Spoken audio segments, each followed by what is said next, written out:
Kenapa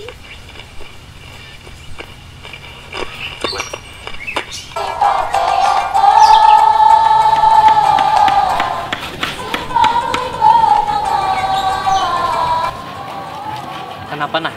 Nang di belakang tuh pina begagawean benar. Karena Sanggar Titian Berantai Uniska Banjarmasin setumat lagi akan mengadakan festival teater Sipalui nang kelima. Nang insya Allah akan dilaksanakan pada tanggal 14 sampai dengan 16 April 2017 di Gedung Balai Rongsari Taman Budaya Kalimantan Selatan. Jadi ulun mewakili seberataan besaruan gasan bubuhan pian seberataan supaya kau hadir dan umpat meramiakan acara kami ini nih. Begitu pangamun kira menonton. Seni dijunjung, budaya diusung, Banua disanjung.